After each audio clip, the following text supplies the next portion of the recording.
Hey, I'm Shay Warner, and you are listening to Casual Cattle Conversations.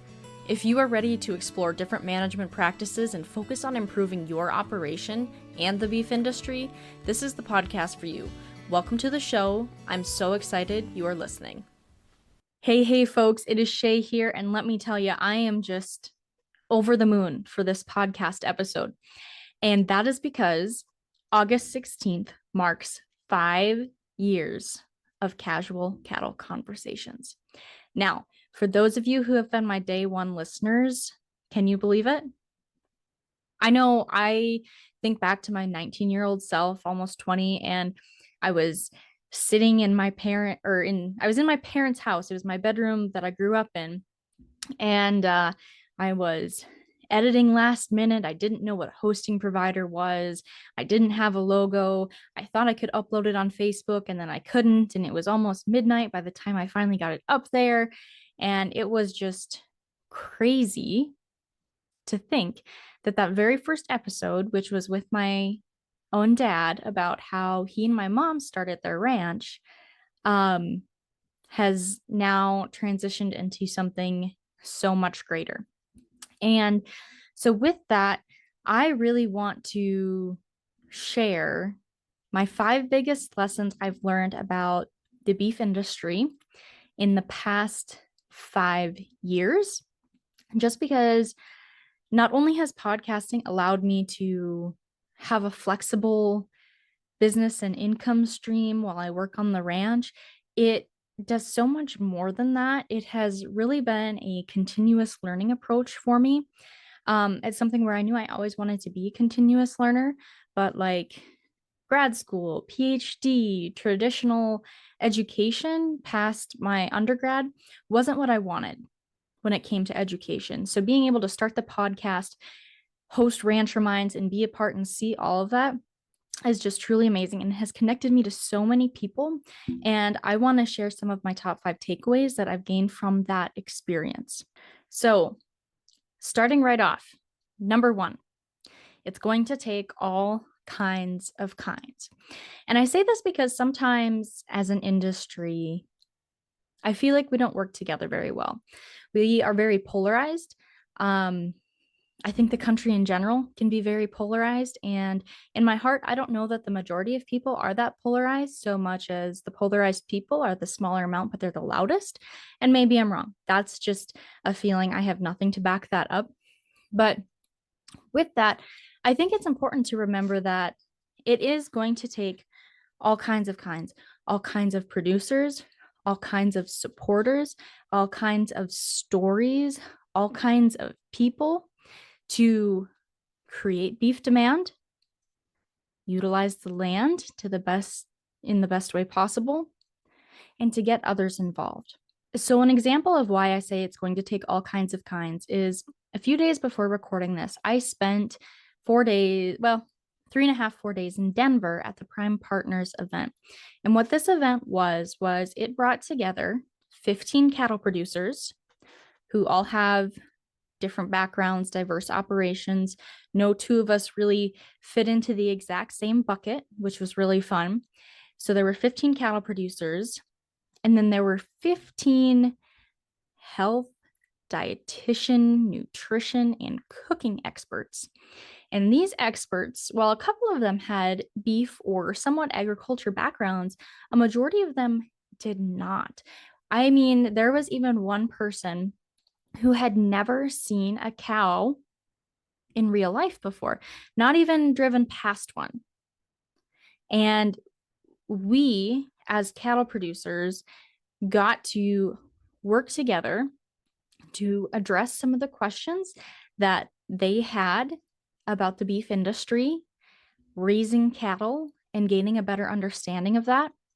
But on the flip side, we got to learn from them about what do they think about beef? What are their concerns? What are the concerns of their clients?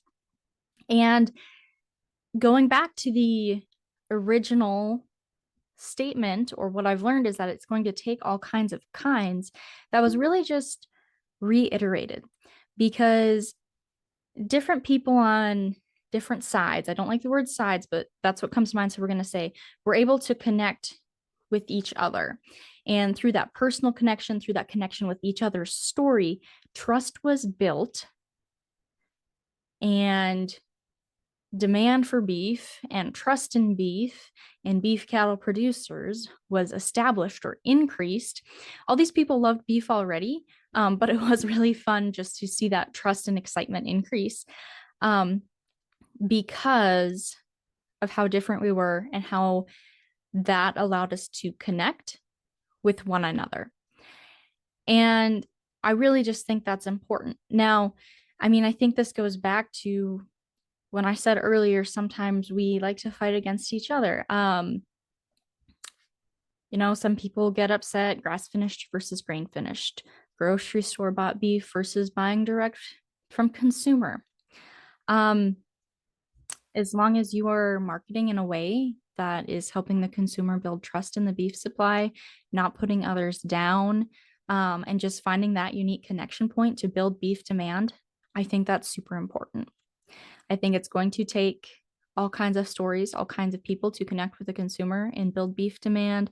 And when I say build beef demand, I really think it all comes back down to trust and allowing consumers to know that there's an option for them.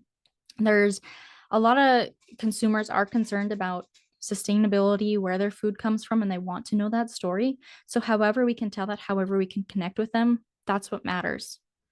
We're the 1%. There's 99% out there that we can connect with. We can't all do it in the same form or fashion and reach everyone. So that's why I really think it's going to take all kinds of kinds. It's going to take large scale producers who can get that beef into grocery stores and serve a larger audience. And it's going to take some smaller producers who their best business model is selling direct to consumer beef. And so I think that's just something to keep in mind. I've really been inspired over the last 5 years by the wide variety of producers I've been able to talk to, whether they're large or small, sixth generation or first generation.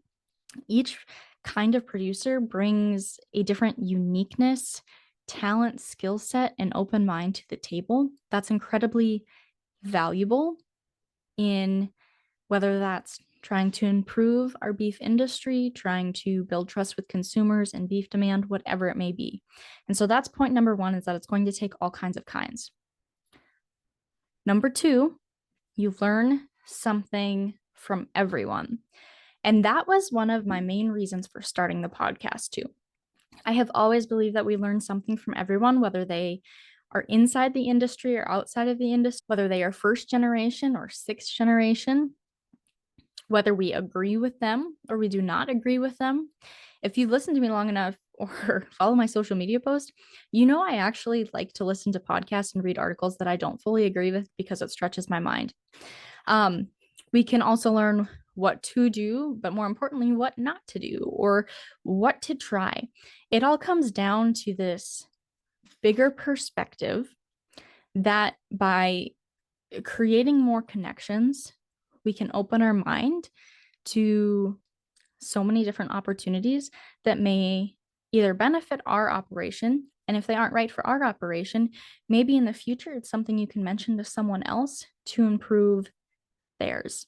And I think that's really valuable in and of itself. If we can put our egos aside and recognize that every person we meet, every encounter we have can be a learning opportunity. It depends on how you choose to frame it. That was number two. On to number three. There's no such thing as an average Joe. I started interviewing a lot more producers than maybe industry professionals. And to this day, those are some of my favorite interviews. And it's something I want to work towards again, is doing a few more of those producer interviews. But what's interesting is when I would ask people to be on my show, they'd say, well, there's nothing special about my story. I don't have anything to share that's different than the next guy.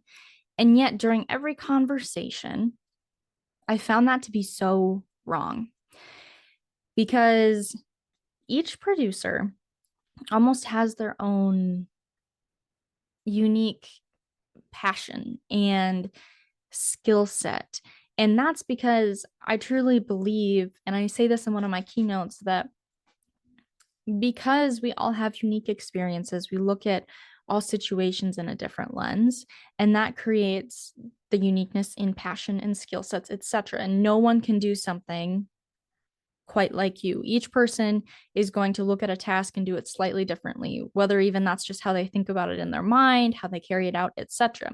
And so with that, I don't believe there can be an average or an average Joe. I think every rancher out there is the true leader. I believe every rancher out there is making a difference, and they're doing it in the best way they are capable when they are using their own unique talents and passions to connect with others, to sell bulls, to sell beef, to sell calves, to graze the land differently, to improve their natural resources. Maybe they're adding on alternative revenue streams, whatever it may be. I just don't believe there's an average Joe. And every time I talk to a producer, this belief gets stronger and stronger inside of me. Number 4, times are supposed to change. It's about how you hang on and enjoy the ride or the cycle. So I think sometimes it's hard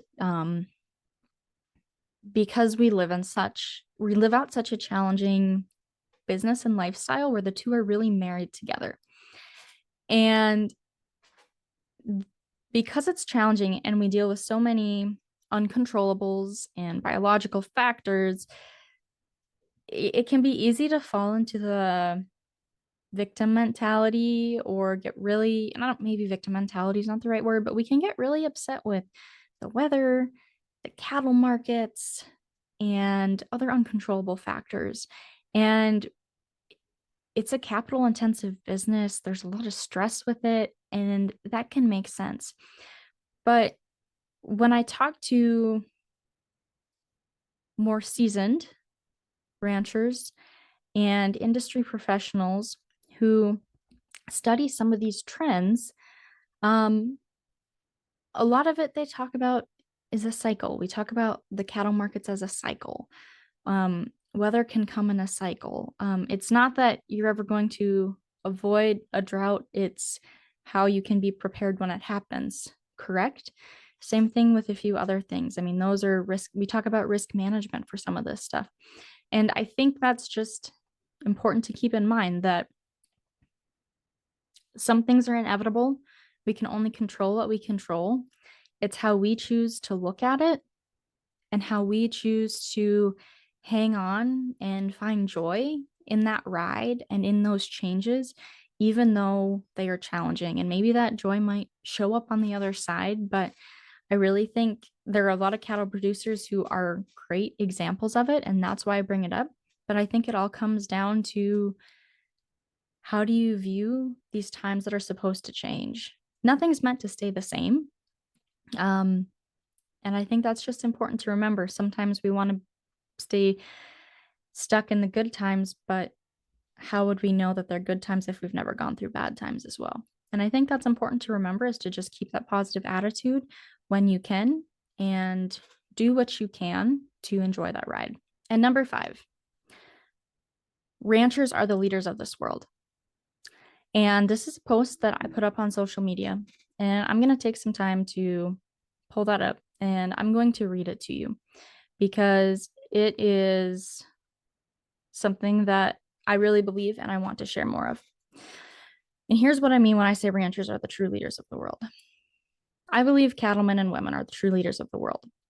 We know the importance of operating a profitable business, but still act for the greater good.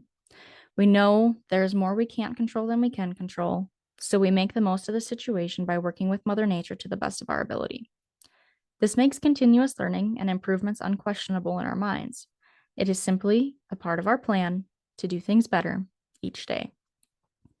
While the well-being of cattle and resources always comes first and creates long hours, somehow we still find time to serve our families, communities, nation, and the world. We don't take our job lightly, as we feel the weight of our responsibility every single day. We know our actions impact our business, family, community, and the world. We do more than provide a nutrient-dense protein source, along with the hundreds of byproducts for the world. We set the tone for how to care for God's creations and leave this world better than we found it. And that's something that has really come to me over the last 5 years. I came up with that probably a month or so ago. And I really just want to share that with you all. Now, I'm curious. Those of you who have been longtime listeners, maybe you're new listeners, I would be curious to hear like what one of your takeaways was, either from your favorite episode or from your years in the beef industry. And so I would encourage you to go to my social media and message me, comment on one of my posts, share it in a story. Be sure to tag me in it because that's the best way for me to find information from you guys. But with that, those are my lessons learned after 5 years of podcasting. And to recap it, it's going to take all kinds of kinds. You learn something from everyone. There's no such thing as an average Joe. Yes, even you're not an average Joe or Jill. Times are supposed to change. So hang on and enjoy the ride and find creative ways to come out on top. And remember, ranchers are the true leaders of this world, or cattlemen and cattlewomen are the true leaders of this world. With that, remember to head to my website or social media, message me, let me know your feedback, connect with me somehow. Have a great day and happy ranching, folks.